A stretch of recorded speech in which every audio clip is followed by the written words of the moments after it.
stock market, and the stock crashed, and he lost everything. So about 1939, he and his wife had to move to another apartment. So he went down and helped them to clean up.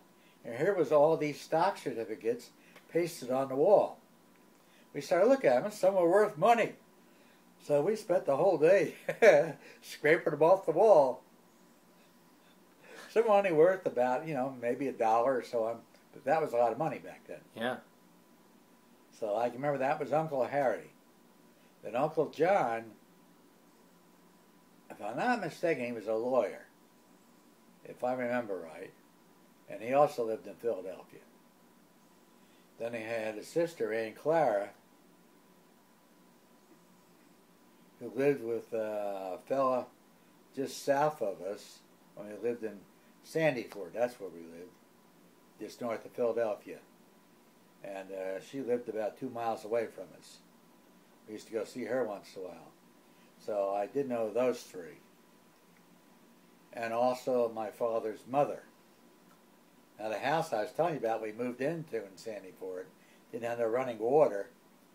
That was on a great big farm, and the house we moved into was a blacksmith shop.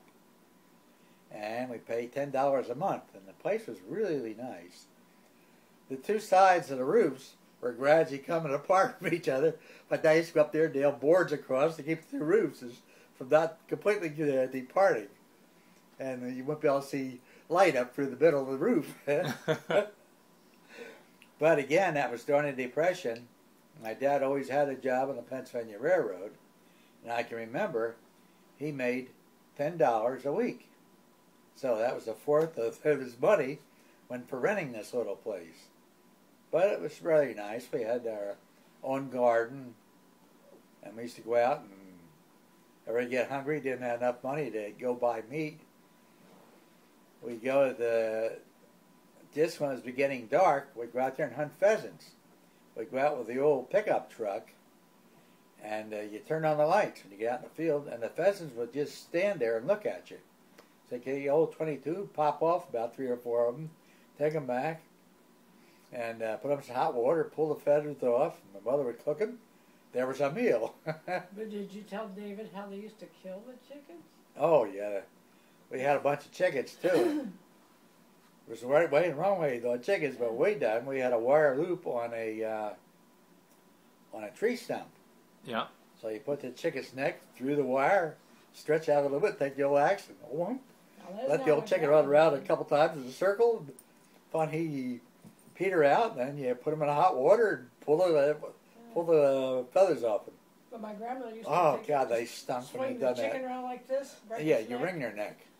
Is that right? Chop the head off, and it would be walking around with that head on it. See, we weren't that far advanced. We didn't know how to do that.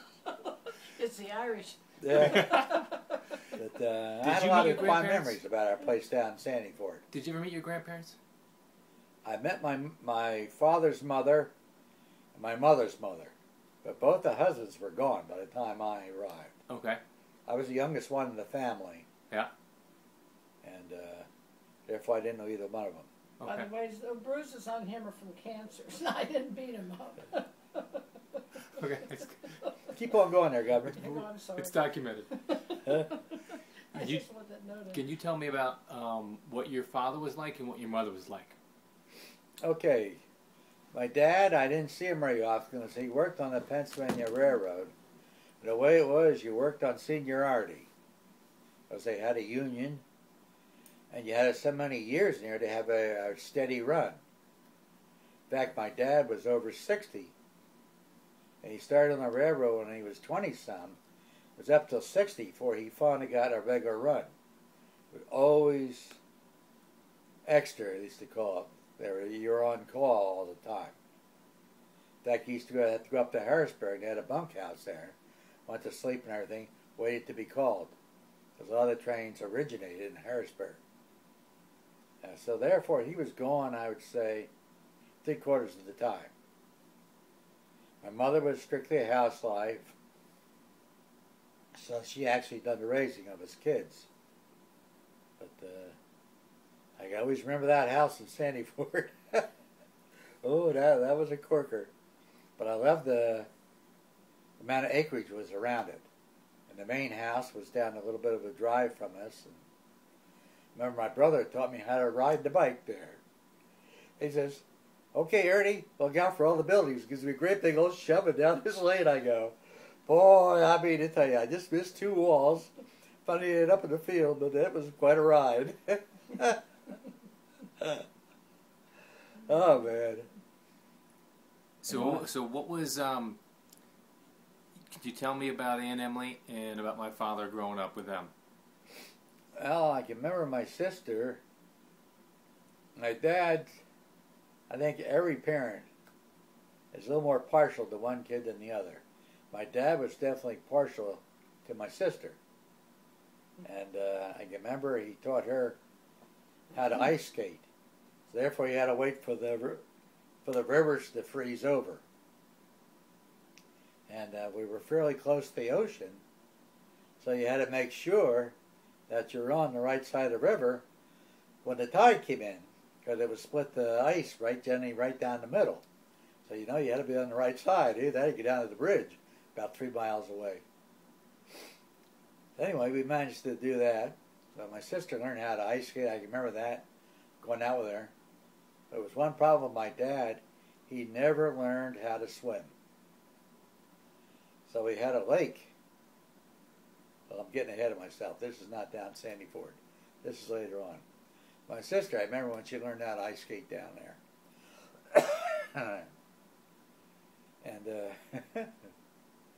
Tell me about your. You told me a story earlier about my father and how he liked to make slugs. Yeah. Well, remember, this is during the Depression. Yeah. And go to the movies on was Saturday when they had the matinees, and it was 7.5 cents. So 2 of you get in for 15 cents. So generally we had enough money to get in the movie, but we didn't have enough money for candy. That was always 90% of the show was the candy. So my brother and I lived close to a shooting range. The police used to go down there and all practice. So we wait till everybody was done, and we go and dig the lead slugs out of the hill. Then we had a mold for making lead soldiers. Well, then we found out that we can make lead slugs. So my brother made out a wooden mold, so we make the lead slugs so we could put it in the candy machines. So we finally got pretty good at it. I was pretty good with the file and everything to get it down to the right size.